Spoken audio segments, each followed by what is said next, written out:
बिस्मिल्लाहिर्रहमानिर्रहीम। खातिन हज़रात, मैं हूँ अख्तर अब्बास और आप सबको मेरा सलाम पहुँचे। अमामतुल कुबरा यही नाम है, बड़ा मुख्तलिफ सा नाम है, खूबसूरत नाम है। उन्होंने पूछा है कि आखिर क्या वजूहात होती हैं जो शरीक सफ़र रफ़ीक सफ़र नहीं बन पाते। मैंने इस बात पे सोचा तो 3-4 चीज़ें मुझे समझ आईं, तो सोचा आज उस पर बात करते हैं।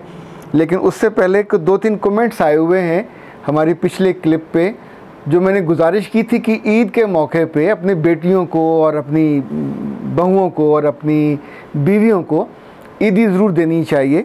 आमना इरफान ने लिखा कि सर, लोग अपनी बीवियों को ईदी क्यों नहीं देते, तो क्या आप अपनी बीवी को ईदी देते हैं? पहली बात तो ये है कि असूली तौर पे बीवियों को ईदी मिलनी चाहिए। उस घर में जब हक़ की बारी आती है, आप कहते हैं मैं कप्तान हूँ, मैं घर का बड़ा हूँ, मैं कव्वाम हूँ। तो बाबा फिर कव्वाम हो, बड़े हो तो बड़े बन के दिखाओ ना। अब जब खुशी का मौका आया है तो बड़े ही छोटों को देते हैं। आपको अपनी बीवी को अपने सूट दिला दिया, खाने आ गए, ग्रोसरी आ गई, दैट्स नॉट इनफ। ईदी अलग से चीज़ है, जैसे तोहफ़ा अलग से चीज़ होता है। ईदी थोड़ी हो या ज़्यादा हो, आपको देते रहना चाहिए। मेरे मामले में थोड़ा ये होता है कि पहले बच्चे कम ईदी लेते थे, फिर हौले हौले उन्होंने अपना रेट मुकर्रर करना शुरू कर दिया, 1000 से ज़्यादा। तो उस वक्त मैं उनकी अम्मा को जो ईदी देता था, उसने एक रोज़ आके कहा कि ये तो नहीं हो सकता कि बच्चों को आप इतनी दें और मुझे भी उनके आसपास दें। तो अब उसको फिर 5-6 से ज़रब दे के ज़्यादा देते हैं। और एक मैं आपको दिल की बात बताऊं, जैसे जैसे बच्चियों की और उनकी अम्मा की यानी मेरी अहलिया की ईदी बढ़ी है, वैसे वैसे रिस्क भी बढ़ता है और जो उनकी खुशी है वो भी बढ़ती है। ईदी देने के बाद एक बात याद रखिए, फिर यू हैव नो राइट कि आप उनसे पूछ सकें कि कहाँ खर्च की। ना आपको वापस लेनी चाहिए, ना आपको हिसाब लेना चाहिए, और ना ही अपनी बेटियों या बीवी की ईदी को घर के खर्चे के लिए इस्तेमाल कराना चाहिए। ये उनका राइट है, वो उसे आग लगाएं, वो संभालें, वो कोई कपड़े ख़रीद लें, वो तोहफ़ा किसी को दे दें, इट्स अप टू देम। आपने उनको दे दी तो ये अब टोटल उनका हक़ है, उनका इस्तेहकाक है। राहिला मजीद ने कहा, सर मेरी कोई ईद ऐसी नहीं गुज़री जो रोए बिना गुज़री हो। और खैरुन्निसा ने कहा कि सर मेरी वालदा भी एक बेटे की वजह से हम 5 बहनों को इग्नोर करती हैं, और उनके इस तर्ज़-ए-अमल से ना सिर्फ मेरा दिल दुखी होता है, अब हौले हौले मेरे दिल में सिर्फ़ उनका माँ के तौर पे एहतराम बाकी है। वो जो मोहब्बत है वो रुखसत हो गई है। ये बहुत बड़ा नुकसान है जो आपकी अम्मा ने अपने हाथों से किया है। It's not fair. देखें, जब हमारे पास कोई गिला, कोई शिकवा पहुंचता है तो वो किसी एक का नहीं होता।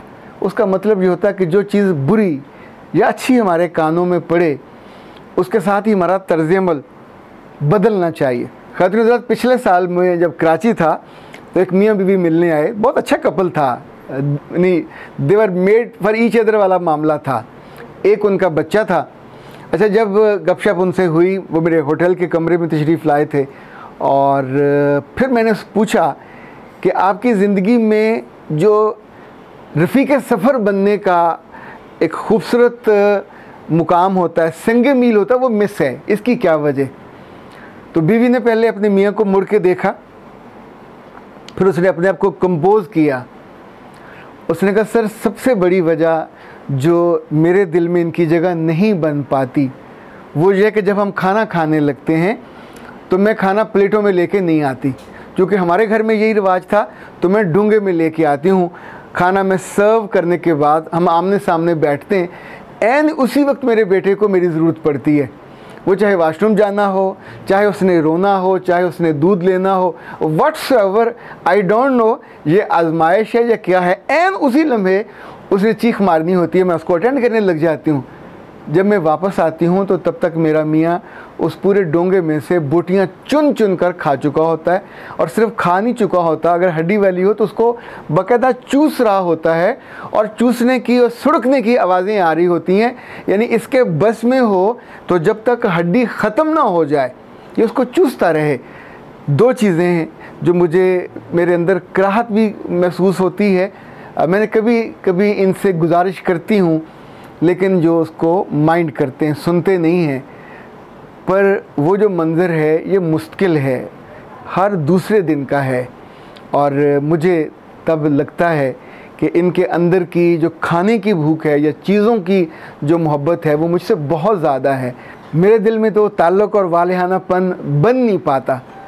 ख़ातिन हज़रात, ये वजह सुन के मुमकिन है आप में से कुछ मुस्कुराए हों, मुमकिन है कुछ कुछ बेचारी लड़की पे ही गुस्सा आया हो। हम चूँकि कमज़ोर फ्रीक पे फ़ौरन गुस्सा कर लेते हैं, बहुत कम लोगों को उस अहमक पे गुस्सा आया होगा कि जो अपनी माँ से, अपने घर से बेसिक आदाब नहीं सीख पाया। याद रखिएगा, पार्टनरशिप या स्पाउस होना या महबूब होना और मुहिब होना ये लफ्ज़ों से नहीं अदा होता, ये कागज़ों में लिख के दीवारों पे सजाने से भी कोई महबूब नहीं बनता जब तक आप वो फ़ील नहीं करते, जब तक आप उसके लिए उस बेहतर चीज़ को शेयर करने की तरफ नहीं जाते।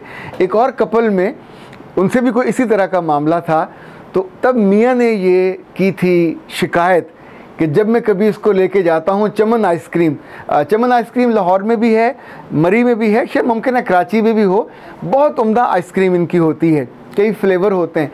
तो नॉर्मली लोग ये करते हैं, हर मियाँ ही ये करता है समेत मेरे, कि जब कभी जाएं तो अपने लिए आप आइसक्रीम का फ्लेवर अलग लेते हैं। लाइक आपको अगर पसंद है बनाना तो आप वो ले लोगे, आप कोशिश करोगे कि आपकी बीवी के लिए आलमंड वाला हो जाए या पिस्ते वाला हो जाए।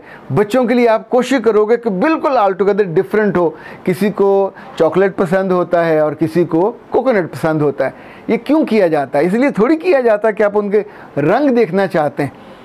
मोहब्बत के सफ़र में, जिसको हम रफ़ीक़े सफ़र कहते हैं, हर मोहब्बत करने वाला, इवन दोस्त भी हों या मियाँ बीवी हों, लाज़िमन पहला लुक़मा वो शेयर करते हैं, अपनी बीवी को देगा और बीवी अपने मियाँ को देगी। ये तो भूखे होने की इंतहा है और घटियापन है कि आपने अपनी चीज़ उठाई और उठा के खाना शुरू कर दी। हम जब यूनिवर्सिटी में थे तो जब खाना खाने बैठते थे तो मैं तो बतौर ख़ास अपने दोस्त को या जिसको मेहमान होता था कह देता था कि ये खाना ज़ाहिर है मेरी डिश अलग है, आपकी अलग है, पर हम इसको शेयर करेंगे। आप शेयर एक दफ़ा करो या 2 दफ़ा करो, एक तो आप 2 चीज़ें चख लोगे, 2 जायके आप चख लोगे, तीसरा ये इंटीमेसी के लिए बहुत अच्छा होता है। उन साहब का कहना था कि मेरी बीवी के पास अगर चॉकलेट आ गई तो जब तक ये ख़त्म नहीं कप हो जाएगा ये आँख उठा के नहीं देखती, और मेरी ख्वाहिश होती है कि ये जालिम की बच्ची मुझे एक लुक़मा दे, लुक़मे से मेरा पेट नहीं भरेगा पर मुझे अच्छा लगेगा कि ये मोहब्बत का इजहार करे, यहाँ नहीं करना तो कहाँ करना है। ख़ातिन हज़रात, मैं तो ऐसे जोड़ों को भी जानता हूँ और मैंने देखे हैं अपनी आँखों से कि वो समटाइम फल खाते हुए एक लुक़मा, एक बाइट, एक काश को थोड़ा सा बाइट करके दूसरे को देते हैं और उनको ये अच्छा लगता है। मोहब्बत के आगाज़ में तो ये बिल्कुल बहुत उम्दा लगता है। एक गिलास में से 2 स्टार रख के मिल्क शेक पीना, जूस पीना, ज़ाहिर है उसकी एक अपनी फीलिंग होती है। लेकिन ये जो तर्ज़ अमल है, लड़की का हो या लड़के का, ये ज़हनी गुर्बत की निशानी है। ये अगर आपके बचपन में और आपकी जवानी में या जवान उम्री में या बचपने में और नौमरी में खानों की कमी का आप शिकार रहे हों और आपके घर में माली आसूदगी ना रही हो, तो फिर ये होता है चीज़ देखते ही उस पर टूट पड़ने को दिल करता है। जो तीसरी चीज़ बहुत अहम है जो आमतौर पर स्पाउसेस में मोहब्बत पैदा नहीं होती, अच्छा ये भी मैं अपने पास से आपको बयान नहीं कर रहा, ये भी वो इशू है जो मेरे पास आने वाले दुखी दिल, ये दुखी लड़की भी हो सकती है और लड़का भी हो सकता है। याद रखिएगा, जैसे हमें खाना चाहिए होता है और जिस लम्हे हमको चाहिए पानी पीना और हमारे पास खुश खाना आ जाए तो अच्छा नहीं लगेगा। जब खाना चाहिए हो तो लिक्विड आ जाए तो ज़ाहिर है वो भी इस वक्त सूट नहीं कर रहा होता। जब भी आपकी ज़िंदगी में दिन में या शाम में आप दोनों में से किसी एक का मन हो टू मेक लव और दूसरा अवेलेबल ना हो, या उस वक्त बेवजह फ़ोन में, काम में, कंप्यूटर में, खाने में, किसी चीज़ में भी मसरूफ़ होने का बहाना करे, वो लम्हे दोनों पे बहुत भारी और ग्रां गुज़रते। कहने वाला अपनी इंसल्ट फील करता है। लड़की ने कहा हो तो उसको बहुत ज़्यादा इंसल्ट फील होती है, बुरा महसूस होता है कि मैंने तो कभी कहा नहीं, आज अगर कह दिया तो इसने मुझे इनकार कर दिया या मेरे दिल रखने के लिए भी मेरे साथ वक्त स्पेंड करने पे तैयार नहीं हुआ। लड़के इसको ज़्यादा वोकल होकर बात करते हैं और समटाइम तो तैश में आके बुरा भला भी कहते हैं, समटाइम अब्यूज़ भी करते हैं, कभी कभी कुछ केसेस में वो थप्पड़ भी मार देते हैं बिकॉज़ उनसे ना बर्दाश्त नहीं होती। मर्द का आमतौर पे इसको इस्तेहकाक माना जाता है कि अगर आप रफ़ीक़े सफ़र है और शरीके सफ़र हो तो फिर जो मन में हो, मन की ख्वाहिश हो, उसको रफ़ीक़े सफ़र को पूरा करने में हेजिटेंट नहीं होना चाहिए, झिझक नहीं होनी चाहिए या बहाना नहीं होना चाहिए। ये बहाना आपकी मोहब्बत के बीच में रखना डालता है, ये बहाना उस मोहब्बत के करंट को तोड़ देता है कि जो बिल्कुल फ़्लो में बह रहा होता है, ये दिलों के बीच में आके दिलों को दूर करता है। ये उस मोहब्बत की नफासत को और इंटीमेसी को सत्यानाश कर देता है। बज़ाहिर अपरेंटली आप सोचते हो एक दफ़ा ना ही की है, फिर ये ना नहीं है, ये ना खाने जैसी है, ना पीने जैसी है, ना तोहफे जैसी है। इसका ताल्लुक़ आपकी जिबिल्लत से, आपकी ख्वाहिश से है, इसका ताल्लुक़ आपके उस वक्त ख्वाहिश के गलबे से है जो आप जायज़ और हलाल तरीके से ज़ाहिर अपने स्पाउस के साथ ही पूरा करना चाहोगे। ये आपका समाजी में नहीं कह रहा, ज़ाती भी नहीं कह रहा, मैं तो आपको जो बताने लगा हूँ ये अल्लाह के रसूल का हुक्म है कि जब मियाँ अपनी ज़रूरत बताए तो ख़ातून चाहे ऊँट के कोहान पे बैठी हो, शी मस्ट बी केयरफुल, उसको कभी इनकार नहीं करना चाहिए। ऊँट के कोहान पे you are not going to make love, but that's a symbolic कि आप किसी भी सिचुएशन में हो आपको ये वाली हरकत नहीं करनी चाहिए, इससे दिल दूर होते हैं।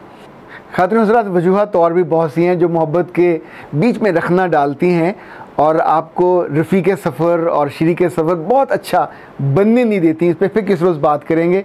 आज के लिए बस इतना ही काफ़ी समझिए। अख्तर अब्बास को इजाज़त दीजिए। अस्सलाम वालेकुम।